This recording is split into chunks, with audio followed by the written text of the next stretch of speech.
کا حکم دیا گیا اور جو ان کی اچھی عادتیں اور اچھے اوصاف تھے ان کو اپنانے کا اللہ پاک نے ہمیں حکم ارشاد فرمایا ہے۔ اللہ رب العزت نے قرآن مجید میں سورہ قلم کے اندر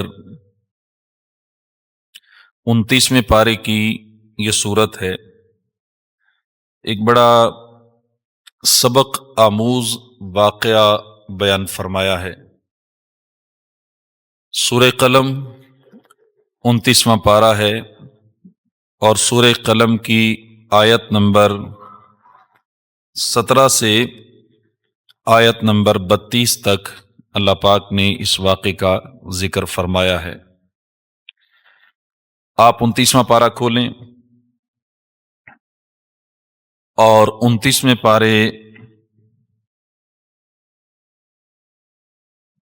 کا تیسرا پیج آپ دیکھیں گے۔ سورہ قلم شروع کی 16 آیتیں پڑھنے کے بعد 17 نمبر آیت سے یہ سبق آموز واقعہ شروع ہو رہا ہے، جس میں اللہ رب العزت نے ایک باپ اور اس باپ کے 3 بیٹوں کا ذکر فرمایا ہے۔ ہماری نصیحت کے لیے، ہمیں سکھانے کے لیے اور ہمارے لیے اس واقعے میں بہت سے سبق ہیں، سیکھنے والی بہت ساری باتیں ہیں۔ اللہ کرے کہ ہم قرآن پڑھنے والے بنیں اور قرآن سے سیکھنے والے بنیں۔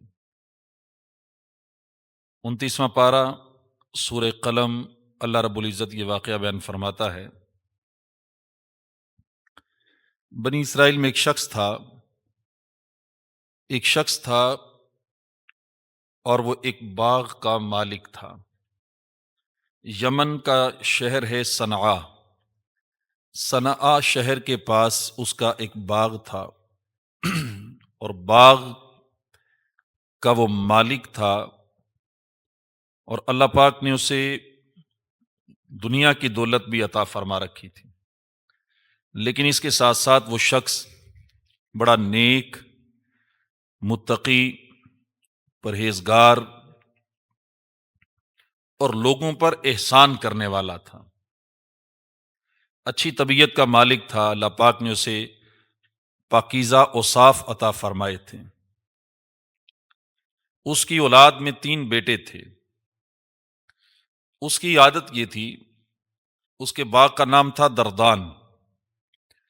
وہ جب بھی اپنے باغ کی طرف جاتا، آپ سمجھتے ہیں کہ گاؤں دیہات میں رہنے والے لوگ، ان کے کھیت، ان کے کھلیان اور ان کے باغات، ان کی فصلیں گھروں سے تھوڑے فاصلے پر ہوتی ہیں، تو یہ شخص جب بھی اپنے گاؤں سے یا اپنے دیہات سے اپنے کھیتوں کی طرف جاتا، اپنے گھر سے نکلتا، تو یہ اعلان کرتا اپنے رشتہ داروں میں، اپنے اہل محلہ میں، اپنی بستی والوں میں، ساری بستی میں اعلان کرتا کہ میں آج باغ کی طرف جا رہا ہوں اور میں پھل اتاروں گا یا پھل کی دیکھ بھال کروں گا۔ ہوتا ہے کسان لوگ اپنے کھیتوں میں جاتے ہیں تاکہ فصل کو دیکھیں، کوئی کیڑا، کوئی سنڈی نہ لگی ہو، کہیں پر پانی کی کمی ہے تو اس کو پورا کر دیا جائے۔ تو یہ بھی جب اپنے باغ کو دیکھنے کے لیے جاتا تو اعلان کرتا کہ لوگوں میں اپنے باغ کی طرف جا رہا ہوں، سارے محلے والے اور سارے میرے رشتہ دار اور میرے جاننے والے اعلان سنیں، میں باغ کی دیکھ بھال کے لیے جا رہا ہوں۔ فقراء اور مسکین لوگ اور مستحق لوگ میرے ساتھ چلیں۔ میرے باغ کے اندر جتنا بھی پھل گرا ہوا ہوگا وہ سارا پھل فقراء اور مساکین اٹھا لیں۔ آپ سمجھتے ہیں کہ ہوائیں چلتی ہیں، درختوں پہ پھل لگتا ہے اور پھل نیچے بھی گرتا ہے، تو جب لوگ اعلان سنتے تو فقراء اور مساکین لوگ، غریب لوگ، وہ باغ کی طرف چل پڑتے، اس کے ساتھ باغ میں داخل ہوتے وہاں جا کے وہ جتنا بھی پھل گرا ہوتا باغ کے اندر وہ سارا مسکین لوگ اور فقراء فقیر لوگ اٹھا لاتے۔ پھر اس کی یہ بھی عادت تھی کہ جب پھل اتارنے کا وقت آتا، سال کے بعد یا 6 ماہ کے بعد جب پھل پک جاتا اور اتارنا تھا، پھر بھی یہ اعلان کرتا، کہتا کہ جو پھل نیچے گرا ہے وہ تو تم لے لو، لیکن پھل اتارتے ہوئے جو گرے گا وہ بھی تمہارا ہے۔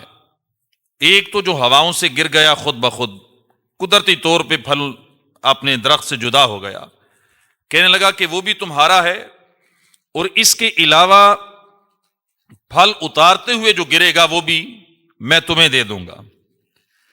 تو لوگ پہلے وہ پھل جو نیچے گرا ہوا تھا وہ لینے آتے تھے، لیکن جب یہ پھل اتارتا تو پھر لوگوں کو پتا تھا، ان مسکینوں کو، غریبوں کو، نادار لوگ تھے جو محتاج تھے، انہیں پتا تھا کہ آج ڈبل دہاڑی لگے گی، آج ہمیں ڈبل ملے گا، جو زمین پہ گرا ہے وہ بھی اٹھائیں گے، اور جو پھل اتارتے ہوئے درختوں سے گرے گا وہ بھی ہم اٹھائیں گے۔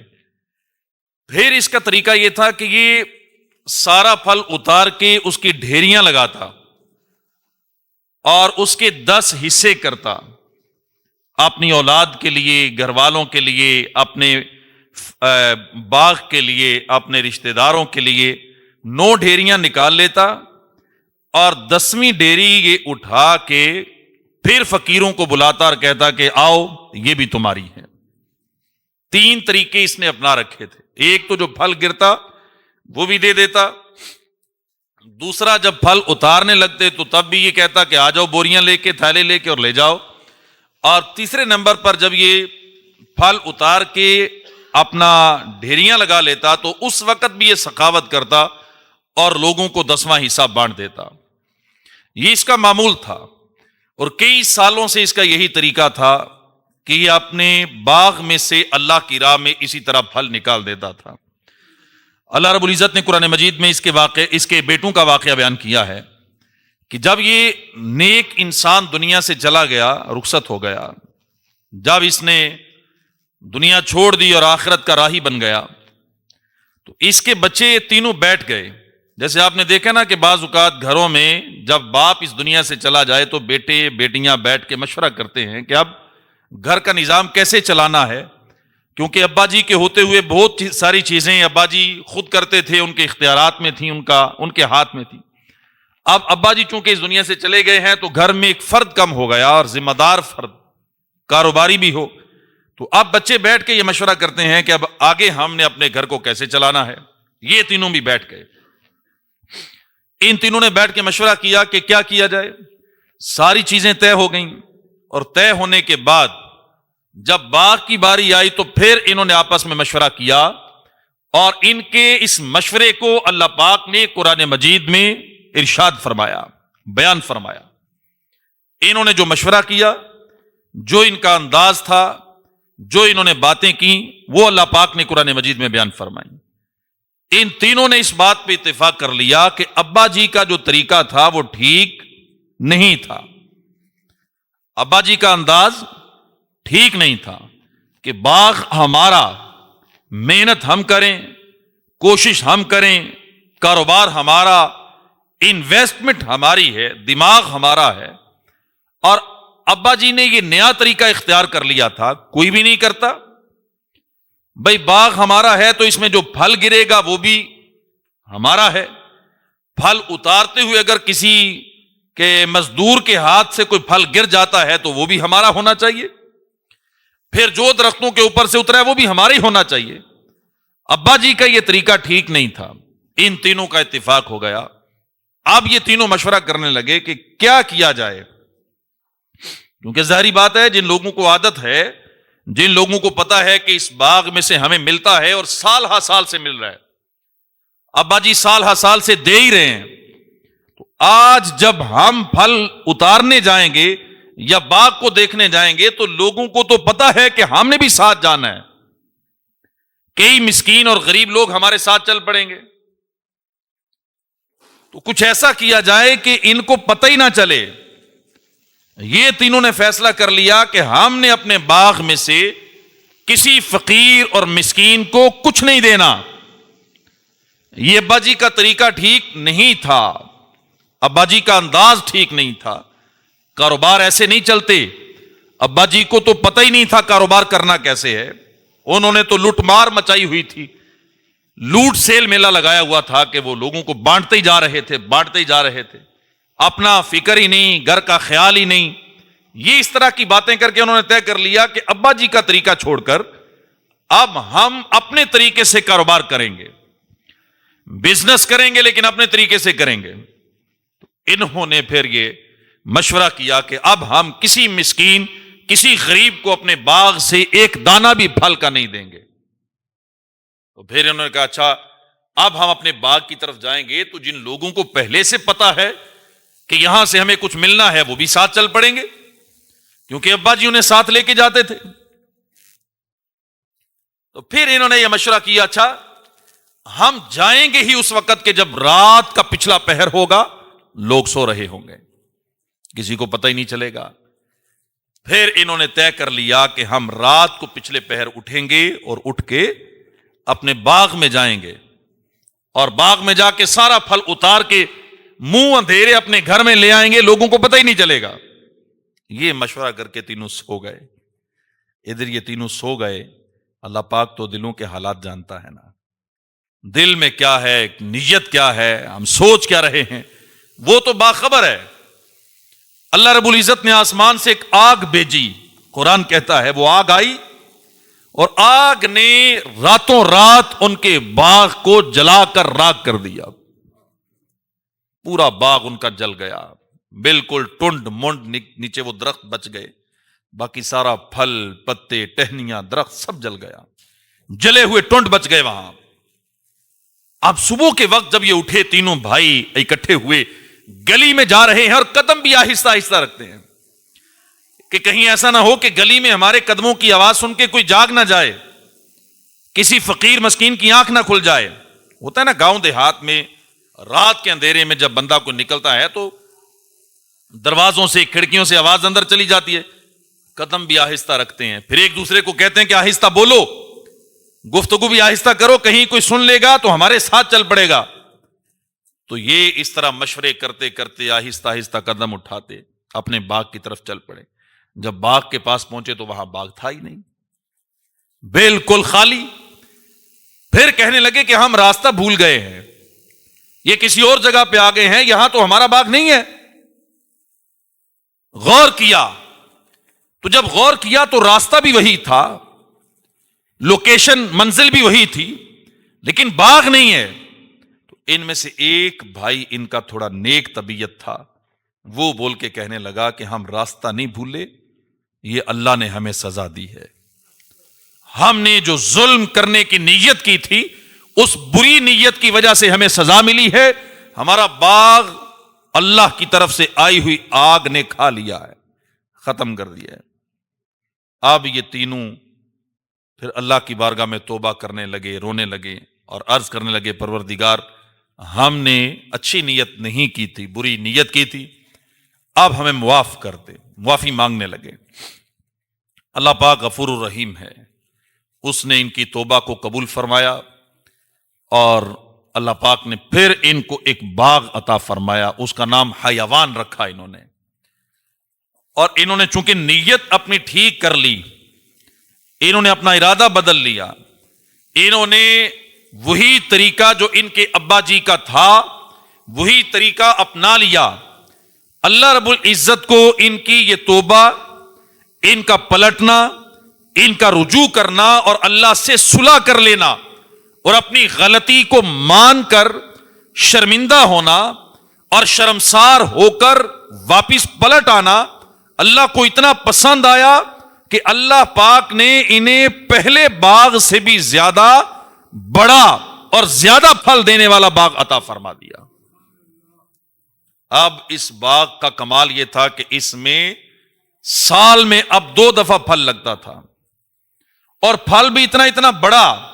حضرت عبداللہ ابن عباس رضی اللہ تعالیٰ عنہ فرماتے ہیں, کہتے ہیں کہ اس باغ کو اللہ پاک نے اتنی برکت دی, پھل کے اندر اللہ نے اتنی برکت دی کہ اس باغ کے انگوروں کا ایک گچھا، ایک خوشہ، ایک خچر کا بوجھ بن جاتا تھا.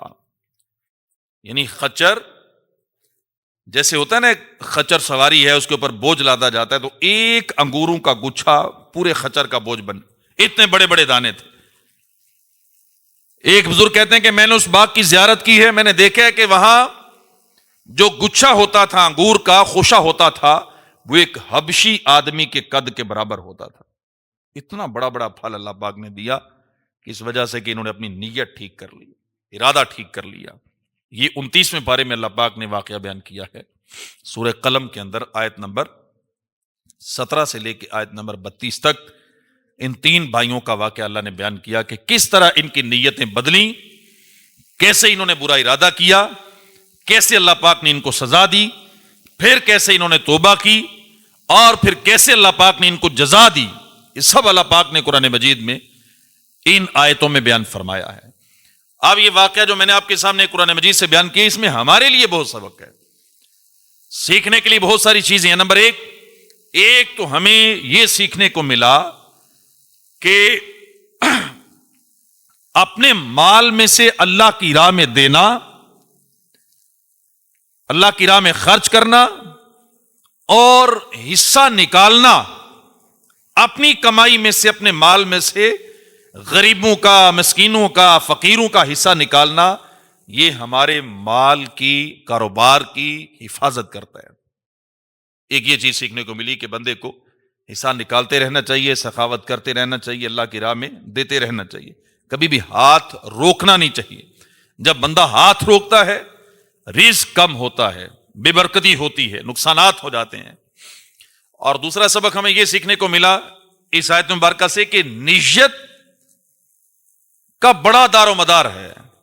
انسان کی نیت اچھی ہے، اللہ پاک اس کے لیے دنیا کے معاملات آسان کر دیتا ہے، اور نیت اگر بری ہو جائے تو دنیا کے معاملات بھی مشکل ہو جاتے ہیں اور آخرت میں بھی سزا ملتی ہے. دنیا میں بھی بری نیت والا بندہ کامیاب نہیں ہوتا، آخرت میں بھی اللہ پاک بری نیت والے کے لیے، جو اللہ پاک نے سزائیں رکھی ہیں بری نیت والے کے لیے، اور جو عبرت ناک سزائیں ہیں، وہ احادیث مبارکہ میں بیان کی گئی ہیں. نبی پاک صلی اللہ تعالی وسلم کی ایک حدیث پاک ہے، عبرت ہے اس حدیث پاک میں. فرمایا قیامت کے دن سب سے پہلے ایک عالم کو، قاری قرآن کو، اور ایک شہید کو، اور ایک سخی کو لایا جائے گا. اللہ پاک ان کا حساب لے گا.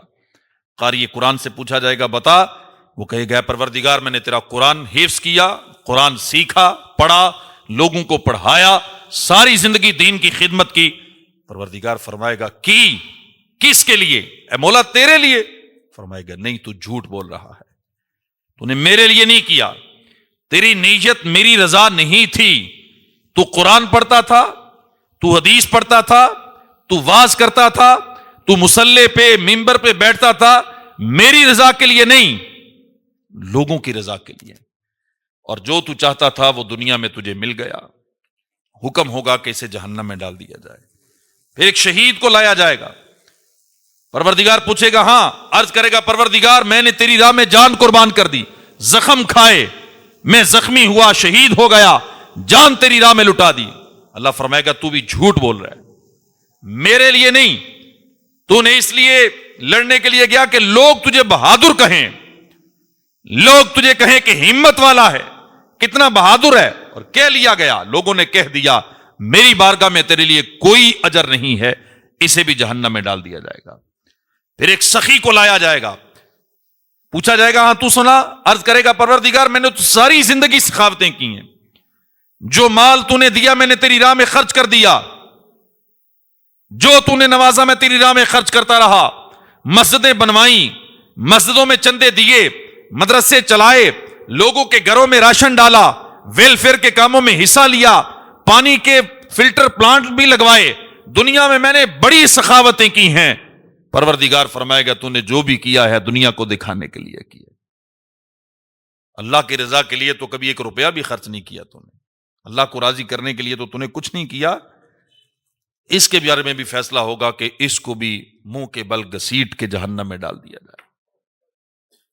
کیا جہاد کرنا چھوٹا عمل ہے؟ ایک عالم بننا کیا چھوٹا عمل ہے؟ اپنا مال اللہ کی راہ میں خرچ کر دینا کیا آسان کام ہے؟ مشکل ترین کام ہے، دشوار کام ہے۔ ان کاموں کے لیے حوصلہ چاہیے۔ ایک عالم بننے کے لیے 8-10 سال لگانے پڑتے ہیں مدرسوں میں، پھر ساری زندگی مسجدوں میں بیٹھ کے تھوڑی تنخواہوں پہ گزارا کرنا پڑتا ہے۔ مجاہد زخم کھاتا ہے، زخمی ہوتا ہے، جان دیتا ہے۔ سخی اپنا مال، قیمتی چیز اللہ کی راہ میں دیتا ہے، لوگوں کو پر خرچ کرتا ہے۔ اتنے مشکل کام بھی قیامت کے دن کام نہیں آئیں گے۔ کیا وجہ ہے؟ وجہ یہی ہے کہ نیت اچھی نہیں ہے۔ نیت، دل کا ارادہ یہ اچھا نہیں ہے۔ جب یہ اچھا نہیں ہے تو بڑے بڑے کام بھی کوئی فائدہ نہیں دیتے۔ اور اگر نیت اچھی ہو تو چھوٹا عمل بھی اللہ کی بارگاہ میں مقبول بھی ہوتا ہے اور اس کا فائدہ بھی اللہ بڑا عطا فرماتا ہے۔ روایتوں میں آتا ہے ایک شخص کو اللہ پاک قیامت کے دن جب جنت میں بھیجے گا تو اس کے نامہ اعمال میں لکھا ہوگا اس نے پہاڑ کے برابر سونا صدقہ کیا ہے۔ پہاڑ کے برابر سونا اللہ کی راہ میں صدقہ کیا۔ وہ اللہ کی بارگاہ میں عرض کرے گا پروردگار میں نے تو ساری زندگی غریبی میں گزاری ہے، میں پہاڑ کے برابر سونا کیسے صدقہ کر سکتا تھا؟ بڑا بھی صدقہ کیا ہوگا، دنیا میں کچھ 4 پیسے کیے ہوں گے، یہ پہاڑ کے برابر سونا؟ فرمایا جائے گا کہ ایک دفعہ تو ریگستان میں تھا، تو نے ریت کا پہاڑ دیکھا اور وہیں کھڑے کھڑے تو نے یہ دل میں سوچا کہ کاش یہ ریت کا پہاڑ سونے کا بن جائے اور میں سارے کا سارا اللہ کی راہ میں خرچ کر دوں۔ بس تیری اس نیت کی وجہ سے اللہ نے تجھے یہ اجر عطا فرما دیا ہے۔ نیت اچھی ہو، چھوٹا عمل بھی اللہ کی بارگاہ میں مقبول ہے۔ بعض اوقات ہماری نیت بدلتی ہے تو رزلٹ بدل جاتا ہے، نتیجہ بدل جاتا ہے۔ ایک بادشاہ کا واقعہ کتابوں میں لکھا ہے کہ ایک دفعہ وہ اپنی سلطنت میں نکلا تو بھول گیا یا چلتا چلتا کسی باغ میں پہنچ گیا۔ باغ کسی غریب آدمی کا تھا، مزدوری کرتا تھا اپنے باغ میں، انار کا باغ تھا۔ تو بادشاہ اس باغ میں گیا، اسے پیاس لگی تھی، تو بادشاہ نے اس کو جا کے جو تھا وہاں کام کرنے والا کسان، اسے کہا کہ جلدی کرو، ایک گلاس شربت بنا کے مجھے پلاؤ۔ جب اس نے شربت پلایا تو بادشاہ کو اتنا مزہ آیا، اتنی لذت آئی کہ میرے ملک میں ایسا شاندار انار، ایسا ذائقے والا انار ہے اور مجھے پتہ ہی نہیں، محلات میں بیٹھ کے بھی میں نے کبھی اتنا لذیذ شربت نہیں پیا جو اس نے اپنے باغ سے مجھے پلا دیا۔ تو بادشاہ نے دل ہی دل میں یہ خیال کیا کہ اب یہ باغ میرا ہونا چاہیے، یہ میری ملکیت ہونا چاہیے، میں بادشاہ ہوں اور میری سلطنت میں اتنا لذیذ باغ ایک غریب کسان کے پاس ہے۔ اس نے سوچا کہ میں چھین لوں گا اس سے، ایک دفعہ محل میں پہنچوں گا، وہاں سے جا کے اپنی فورس بھیجوں گا اور جا کے اس کو نکال دیں گے۔ تو بادشاہ کو مزہ اتنا آیا، اس نے کہا ایک اور گلاس پلاؤ۔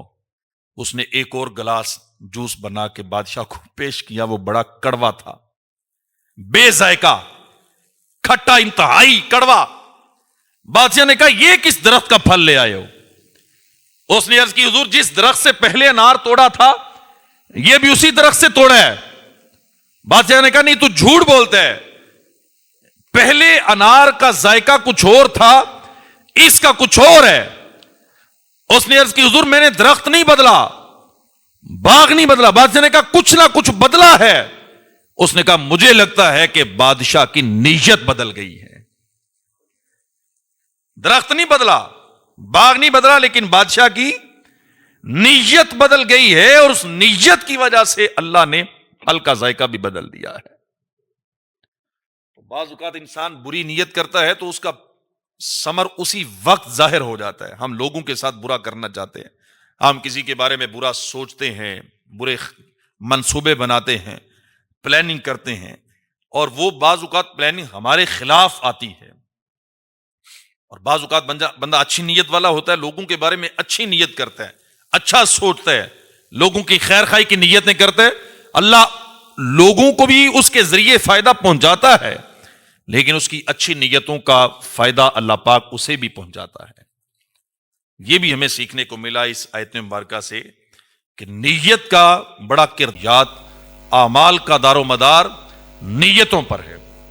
اس حدیث کا شان ورود آپ نے شاید پہلے سنا ہو کہ جب نبی پاک صلی اللہ تعالی وسلم کو اللہ پاک نے حکم دیا کہ آپ مکہ چھوڑ کے مدینے چلے جائیں، ہجرت کر لیں، تو پیارے آقا علیہ الصلوۃ والسلام نے ہجرت کا اعلان کر دیا۔ ایک شخص تھا، اس نے ہجرت کرنی تھی لیکن کر نہیں سکتا تھا، اپنے مسائل ایسے تھے۔ حالانکہ مدینے کے اندر ایک عورت نے، ام قیس اس کا نام تھا، ام قیس سے وہ محبت کرتا تھا، وہ چاہتا تھا میرا ام قیس کے ساتھ نکاح ہو جائے، اور اس نے ام قیس کو کہا بھی تھا کہ میرے ساتھ نکاح کر لو، لیکن اس بی بی نے کہا کہ اگر تم مکہ چھوڑ کے مدینے آ جاؤ میں نکاح کر لوں گی۔ تو اس نے کہا نہیں، میں مکہ تو نہیں چھوڑ سکتا، مدینے کیسے آ جاؤں؟ شرط رکھی اس نے۔ اب جب نبی پاک صلی اللہ تعالی وسلم نے فرمایا کہ مکہ چھوڑ دو، مدینے چلے جاؤ، سارے مسلمان ہجرت کر جاؤ، تو پھر اس شخص نے دل میں یہ سوچا کہ چلو اب دونوں کام ہو جائیں گے، ہجرت کروں گا تو نبی پاک صلی اللہ تعالی وسلم کے حکم پر عمل ہوگا، اللہ اس کی جزا دے گا، ثواب ملے گا، مہاجروں میں میرا نام آ جائے گا، قرآن میں مہاجروں کی شان بیان کی گئی ہے، اور ام قیس سے نکاح بھی ہو جائے گا۔ جب نبی پاک صلی اللہ تعالی وسلم کی بارگاہ میں یہ بات پہنچی کہ اس نے نکاح کی نیت سے ہجرت کی ہے، پیارے آقا علیہ الصلوۃ والسلام نے یہ حدیث پاک ارشاد فرمائی، انما الاعمال بالنیات، اعمال کا دار و مدار نیتوں پر ہے۔ جو عورت کے لیے ہجرت کرے گا اس کی اور ہجرت عورت کے لیے ہوگی، جو اللہ کے لیے ہجرت کرے گا اس کو کہا جائے گا یہ مہاجر فی سبیل اللہ ہے۔ نیت کا بڑا دار و مدار ہے۔ ہم اپنی زندگیوں میں دیکھیں، بعض اوقات ہم عمل کر رہے ہوتے ہیں لیکن نیت اچھی نہیں ہوتی۔ اب یہ سخاوت کو لے لیں، اسی آیت مبارکہ سے پہلا جو سبق ہم نے سیکھا ہے، سخاوت کرتے ہوئے بھی کتنا ضروری ہے کہ ہم نیت ٹھیک رکھیں۔ فرمایا گیا نا، قیامت کے دن جن خوش نصیبوں کو اللہ پاک اپنے عرش کا سایہ عطا فرمائے گا، ان خوش نصیبوں میں ایک وہ شخص ہے کہ جو اللہ کی راہ میں صدقہ کرتا ہے، لیکن انداز اس کا یہ ہے کہ وہ دائیں ہاتھ سے صدقہ دیتا ہے، بائیں ہاتھ کو پتہ نہیں چلتا۔ دیکھیں کتنی پیاری بات ارشاد فرمائی، اللہ کی راہ میں دیا، پتہ نہیں چلا کسی کو۔ ہم دیتے بھی ہیں، سخاوت بھی کرتے ہیں، بعض اوقات بعض لوگوں نے اپنا ماشاءاللہ ماہانہ ایک حصہ مقرر کر رکھا ہوتا ہے، اور ہونا بھی چاہیے کہ اپنی کمائی میں سے اللہ کی راہ میں اللہ کی مخلوق پر خرچ کرنا چاہیے۔ جتنا آپ کماتے ہیں اس میں سے ایک حصہ رکھ لیں، 1%، 2%، 5%، 10%، جتنی اللہ نے توفیق دی ہے اتنا اللہ کی راہ میں دیں۔ فرمایا گیا نا کہ اوپر والا ہاتھ نیچے والے ہاتھ سے بہتر ہوتا ہے، تو ہم عادت بنائیں اپنی کے اوپر رکھیں ہاتھ، اپنی کمائی میں سے اللہ کی راہ میں خرچ کرتے رہیں جتنا اللہ توفیق دے۔ سیلری ہے، تنخواہ ہے، تو تنخواہ کا ایک حصہ مقرر کر دیں کہ یہ میں اللہ کی راہ میں دوں گا۔ کاروبار ہے تو کاروبار کی پروفٹ کا ایک حصہ مقرر کر دیں کہ میں اپنے کاروبار میں سے اتنا اللہ کی راہ میں دوں گا۔ آپ مزدوری کرتے ہیں تو مزدوری میں سے طے کر دیں کہ میں اتنا اللہ کی راہ میں دوں گا۔ اللہ پاک ہمارے اس عمل کی وجہ سے ہمارے لیے بہت ساری آسانیاں پیدا کر دیتا ہے۔ حدیث پاک میں آتا ہے نا کہ ایک شخص صحرا میں کھڑا تھا تو اس نے دیکھا بڑی سخت دھوپ تھی، بارش کا کوئی امکان نہیں تھا۔ اس نے دیکھا کہ آسمان پہ ایک بادل کا ٹکڑا ہے، اور وہ بادل کا ٹکڑا برسا، بارش برسی، اس بارش کے پانی کو ایک نالی نے اپنے اندر جمع کر لیا۔ اسپیشل بارش آپ اسے کہہ لیں، ادھر ادھر کہیں نہیں، بس اس نالی میں پانی آیا اور نالی میں پانی چلنے لگا، وہ بندہ بھی اس نالی کے ساتھ ساتھ چلنے لگا۔ بادل کو آواز بھی آئی کہ اے بادل جا اور فلاں بندے کی زمین کو سیراب کر دے۔ اس نے یہ اعلان سنا، آواز سنی، پانی کے ساتھ چلتا چلتا چلتا دیکھا کہ ایک بندہ، ایک کسان اپنے باغ میں وہ گوڈی ووڈی کر رہا ہے، کدال وغیرہ پکڑی ہے، پانی کی راہ بنا رہا ہے۔ اس نے جا کے پوچھا تیرا نام کیا ہے؟ تو اس نے نام وہی بتایا جو اس نے وہ بادل سے نام سنا تھا۔ پھر اس نے کہا بھئی تو یہاں پانی کے لیے راہیں بنا رہے، باہر بارش کا کوئی چانس نہیں، اور یہ بادل جو اسپیشل تیرے لیے برسایا گیا اور تیرے باغ کو سیراب کیا گیا، عمل تو بتا کہ تیرا عمل کیا ہے۔ اس نے کہا عمل کا تو مجھے نہیں پتا، میں کوئی نیک انسان نہیں اتنا زیادہ کہ عمل بتاؤں، لیکن ایک عمل مجھے لگتا ہے کہ اللہ کی بارگاہ میں مقبول ہے، وہ یہ کہ جب بھی میں اپنے اس باغ کا پھل اتارتا ہوں 3 حصے کرتا ہوں، 3 ڈھیریاں لگاتا ہوں، ایک اپنے گھر والوں کو دیتا ہوں، ایک اسی باغ میں خرچ کر دیتا ہوں، اور تیسرا حصہ اٹھا کے اللہ کی راہ میں خرچ کر دیتا ہوں۔ اللہ پاک میرے لیے بارشیں برسا رہا ہے، میرے اس عمل کی وجہ سے. تو ہم اپنی زندگی میں روٹین بنائیں, ایک مقرر شدہ حصہ اپنی کمائی میں سے رکھیں جو ہم نے اللہ کی راہ میں دینا ہے. یہ ہمیں بہت ساری آزمائشوں سے بچائے گا. پھر اس کے بعد آگے یہ بات آتی ہے کہ اب جب دینا ہے تو دینے کے بھی تو طور طریقے شریعت نے مقرر کیے ہیں نا. ریاکاری سے بچنا ہے, ریاکاری سے بچنا ہے. دکھلاوا ریاکاری اللہ پاک کو پسند نہیں, بلکہ اسے شرک اصغر کہا گیا ہے کہ جب بندہ اللہ کی عبادت لوگوں کو دکھانے کے لیے کرے. تو جب اللہ کی راہ میں خرچ کرنا ہے تو ریاکاری سے بچیں. دائیں ہاتھ سے دیں, بائیں کو پتہ نہ چلے. ہیں ایسے لوگ کہ وہ اپنی زندگی میں جب خرچ کرتے ہیں تو واقعی کسی کو پتہ نہیں ہوتا کہ یہ بندہ اللہ کی راہ میں کیا خرچ کر رہے ہیں, معمولات کا نہیں پتہ ہوتا.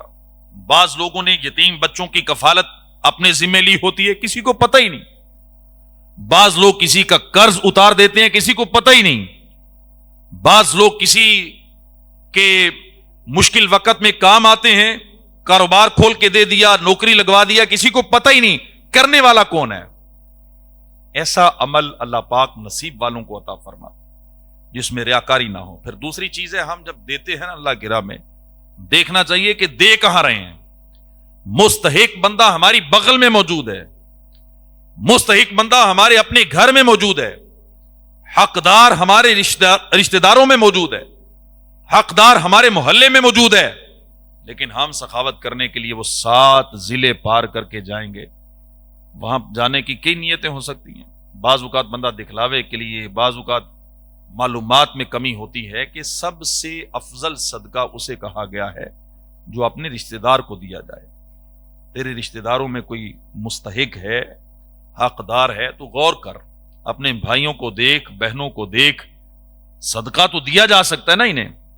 ماں باپ ہیں تیرے, وہ مستحق ہیں. تیری اولاد میں سے کوئی مستحق ہے, تیرے چچے, پھپھیاں, خالائیں, ماموں, تیرے اہل محلہ, تیرے قریبی رہنے والے لوگ, ان لوگوں میں دیکھ کے تیری اس پیسے کا کون مستحق ہے, پہلے انہیں پہنچا. ہم لوگ دیتے بھی ہیں تو دیتے ہوئے بھی بعض لوگوں کا اپنا اپنا انداز ہے. اللہ معاف کرے. اب تو پیشہ ور بیکاری جو ہے نا, مانگنے والے, آپ سمجھتے ہیں پیشہ ور بیکاری, انہوں نے مستحق لوگوں کو بھی مشکوک کر دیا ہے. اب سفید پوش بندہ بھی محروم رہ جاتا ہے اور یہ پیشہ ور بیکاری لے جاتے ہیں. اور ہم میں سے بعض لوگوں کو عادت ہے, یہ کبھی وہ سگنل پہ کھڑے بیکاریوں کو نواز رہے ہوتے ہیں, یہ کبھی گلی میں مانگنے والوں کو نواز رہے ہوتے ہیں, کبھی گھروں میں آ کے مانگنے والوں کو نواز رہے ہوتے ہیں, کبھی دکانوں پہ آ کے مانگنے والوں کو نواز رہے ہوتے ہیں, اور سمجھتے ہیں میں صدقہ کر رہا ہوں. حالانکہ پیشہ ور بیکاریوں کو دینا شریعت نے منع کیا ہے. آپ کو پتہ ہے کہ یہ لوگ کیوں مانگ رہے ہیں؟ ان کی ضرورتیں نہیں ہیں بھائی, یہ کھانے کے لیے نہیں مانگ رہے. آپ نے کتنی ویڈیوز دیکھی ہوں گی, سوشل میڈیا پہ دیکھا ہوگا, ان کے تو بینک بیلنس بنے ہوئے ہیں, کروڑوں روپے ان کے بینکوں میں پڑے ہوئے ہیں. یہ لوگ تو آپ کا پیسہ صحیح جگہ پہ خرچ کرتے نہیں ہیں. اور بعض لوگ تو نشئی کو دے دیتے ہیں کہ یہ چلو اللہ کی راہ میں دینا ہے نا. بعض لوگوں نے یہ غلط ذہن بنا لیا کہ جہاں بھی دے دو اللہ کی راہ میں دینا. میں تیرے پیسے سے جا کے نشہ کرے گا, تجھے ثواب ملے گا, تجھے پتہ بھی ہے اس نے نشہ کرنا ہے. اور ہم نے ان بیکاریوں کو دے دے کر انہیں دلیر کر دیا ہے. ہم نے انہیں پروموٹ کیا ہے, حوصلہ افزائی کی ہے کہ پاکستان میں سب سے آسان طریقہ کمانے کا یہی ہے کہ تم بھیک مانگنا شروع کرو. آپ سارے بائیکاٹ کر دیں, نہ دیں, ان کو بالکل بند کر دیں, یا حکومت کوئی ایکشن لے کہ یہ چوکوں پہ, چوراہوں پہ, سگنل پہ مانگنے والوں پہ پابندی لگ جائے, تو پاکستان سے بیکاری کم ہو جائیں گے نا. لیکن جو ہمارا طریقہ ہے یہ تو بیکاری بڑھیں گے. ایک بندہ پھل فروٹ کی ریڑھی لگاتا ہے نا, ریڑھی لگاتا ہے, وہ پھل لے کے آتا ہے منڈی سے, صبح محنت کرتا ہے, فجر کی نماز کے وقت اٹھتا ہے, جا کے وہاں سے توڑے اٹھاتا ہے, مزدوری کرتا ہے, اٹھا کے موٹر سائیکل پہ رکھتا ہے, لا کے یہاں ریڑھی لگاتا ہے. ہم جب اس بندے سے پھل خریدنے جائیں تو ہم اس کا خون بھی نچوڑتے ہیں. وہ 10 روپے بھی زیادہ مانگے تو ہم کہتے ہیں نہیں چھڑواؤ. شام کو اس کے پیسے پورے ہوں یا نہ ہوں, ہماری بحث, ہماری تکرار بڑھ جاتی ہے. ہم کہتے ہیں جتنا سستا ہو سکتا ہے لو اس سے. وہ کہتا رہتا ہے کہ یار نہیں بچے گا، لیکن مجبوری ہے، وہ پھل بچا کے رکھے گا تو اس کا نقصان ہے، بیچارے نے بیچنے ہی بیچنا ہے، پورے پیسے بیچنا ہے، اور بالکل اس کے سامنے جو مانگنے والا بیٹھا ہے ہم اس کا خون نچوڑ کے مانگنے والے کو دیں گے، شاید ثواب مل جائے۔ اور وہ پھل والا بھی دوسرے دن یہی سوچتا ہے کہ یار ریڑی تھے تو یہ کاروبار اچھا ہے، میں بھی کوئی چوک دیکھتا ہوں، پھاٹک دیکھتا ہوں، کوئی ٹوٹی سڑک دیکھتا ہوں، میں بھی وہاں یہی کام کر لوں، کیونکہ میں سارا دن مزدوری کر کے شام کو 2,000 نہیں کماتا، یہ میرے سامنے بیٹھ کے شام کو 5-6 ہزار کما کے چلا جاتا۔ قصور کس کا ہے؟ آپ دیکھیں قصور ہمارا ہے۔ مجھے اپنی زندگی کا واقعہ نہیں بولتا، لوکل سفر میں کرتا تھا، ٹیوٹے پہ بیٹھ کے جا رہا تھا، تو ٹیوٹے کے اندر آپ کو پتا ہے لوگ چیزیں بیچنے آتے ہیں، تو یہ جو بھٹا ہوتا ہے چھلی بیچنے والا جب آیا تو ڈرائیور سے اس نے کہا 50 کی، ڈرائیور نے اس کے منہ پہ تھپڑ مار کے کہا 20 کا ہی لوں گا، دھکا مارا اس کو، بچہ تھا۔ اب ان کو یہ لالچ ہوتا ہے کہ اگر ڈرائیور سے بگاڑ لیں گے تو یہ اپنی گاڑی میں چڑھنے نہیں دے گا، 50 روپے کی چیز ڈرائیور نے 20 میں لے لی، میں ساتھ ہی بیٹھا تھا، ظلم کر کیا سکتے۔ وہی ڈرائیور میں نے آگے جا کے دیکھا، یہ مندرا سے پہلے ایک ٹول پلازا ہے، جو ٹول پلازے کے ساتھ یہ خواہ مخواہ کے بنگی چرسی لوگ بیٹھے ہوئے مانگنے والے، وہ ڈرائیور وہاں پہ 50 روپے پھینک کے گئے، مانگنے والوں کو دیکھ۔ آپ جو مزدوری کر رہے ہیں اس کو ہم اس کا حق نہیں دے رہے، لیکن مانگنے والا بنگی چرسی نشئی جیسا بھی ہے ہم کہتے ہیں کہ اس کو دو گے تو پتہ نہیں کتنا ثواب ملے گا۔ یہ پروفیشنل بیکاریوں کو دینا جائز ہی نہیں ہے، یہ آپ اپنا پیسہ ضائع کر رہے ہیں۔ آپ اپنے ارد گرد لوگوں کو تلاش کریں، ان لوگوں کو نہ نوازیں، ان کی حوصلہ شکنی کریں، ان پہ ترس نہ کھائیں، ان کو دیکھ کے آپ کو کوئی ثواب نہیں ملنے والا۔ آپ اپنے ارد گرد دیکھیں، اپنے سب سے پہلے اپنے گھر میں دیکھیں، اپنے رشتہ داروں میں دیکھیں، آپ کی خالہ، آپ کی پھوپھی، آپ کا چچا، آپ کا ماموں مقروض ہے، دکان پہ اپنا بل ادا نہیں کر سکا، بچوں کو دودھ نہیں پلا سکتا کہ وہ دودھ خرید نہیں سکتا، مکان کا کرایہ اس پہ 3 مہینے کا چڑھا ہوا ہے وہ اتار نہیں سکتا، اور آپ باہر جا کے پھاٹکوں پہ اور سگنلوں پہ جا کے صحافتیں کرتے پھر رہے ہیں، اور آپ سمجھتے ہیں کہ میں نے بڑا تیر مار لیا۔ سب سے پہلے اپنے گھر میں دیکھیں یہاں کون مستحق ہے، آپ کے محلے میں کون مستحق ہے، آپ کے رشتہ داروں میں کون مستحق ہے، پھر آپ باہر جا کے تلاش کریں، اور باہر بھی آپ کو سفید پوش لوگ ملیں گے، سفید پوش لوگ ملیں گے۔ اور میں کہنا نہیں چاہتا، ڈر لگتا ہے کہ کہیں یہ میری ذات کی طرف آپ نہ، امام مسجد آپ کے محلے کا سفید پوش بندہ ہے، کبھی آپ کے سامنے ہاتھ نہیں پھیلائے گا، میں اپنے لیے نہیں کہہ رہا، جہاں جہاں آپ نماز پڑھتے ہیں، جہاں جہاں آپ مسجد میں جاتے ہیں، جا کے دیکھیں لوگ 20-25 ہزار سیلری پہ کام کر رہے ہوتے ہیں، کہ آپ کا دل نہیں کرتا کہ ماہانہ کو امام صاحب کی خدمت کر دی جائے؟ آپ کا دل نہیں کرتا کہ آپ کے محلے میں جو ڈلیوری کا کام کرتا ہے لڑکا، آپ کو گھروں میں چیزیں پہنچاتا ہے، یہ مزدوری کر رہا ہے، آپ کا دل نہیں کرتا کسی نے نیا کاروبار شروع کیا ہے، ریڑی لگائی ہے، پھل بیچنا شروع کیا ہے یا دکان نہیں کھولی ہے، اس کی حوصلہ افزائی کی جائے گا؟ یہ اگر آپ کو کہتا ہے کہ میں نے کیلا 150 روپے درجن دینا ہے تو اس کو دے دیں، یہ سمجھیں کہ 100 اس نے لے لیا ہے، 50 میں اللہ کی راہ میں دے رہا ہوں، اپنے دل میں نیت کر لیں، اس کی حوصلہ افزائی ہو، یہ محنت کرے، مزدوری کرے، کاروبار کی طرف آئے، نہ کہ یہ بھی کل کو مانگنے کی طرف چلا جائے۔ تو سخاوت کرنے کا انداز ہمیں شریعت نے یہ بتایا ہے کہ ہم دیکھیں ہم اپنا پیسہ دے کہاں رہے ہیں، کس کو دے رہے ہیں، ورنہ تو ڈونگیے تو آپ کو پتہ ہی آج کل کس کس روپ میں مانگنے کے لیے آتے ہیں، کوئی روتا ہے، کوئی کپڑے پھاڑتا ہے، کوئی دوائیوں کی چٹ لے کے آ جاتا ہے، کوئی ایکس رے لے کے آ جاتا ہے، کوئی ڈاکٹر کی رپورٹیں لے کے آ جاتا ہے، کوئی کہتا ہے میں نے گھر جانا ہے، ظفروال جانا ہے، کرایہ نہیں ہے، 6 مہینے ہو گئے وہ ظفروال ہی نہیں پہنچ رہا، کبھی اس سے مانگتا ہے، کبھی اس سے مانگتا ہے، کبھی اس سے مانگتا ہے۔ ہم لوگ ہیں کہ ان پہ اعتبار کرتے ہیں اور ہم سمجھتے ہیں کہ ہم صدقہ و خیرات کر رہے ہیں۔ اگر جینے کی خواہش ہے تو کچھ پہچان پیدا کر، دیکھیں کہ ہم اپنا روپیہ پیسہ کہاں دے رہے ہیں، سخاوت کریں، سخاوت کے لیے اپنی کمائی میں سے حصہ مقرر کریں۔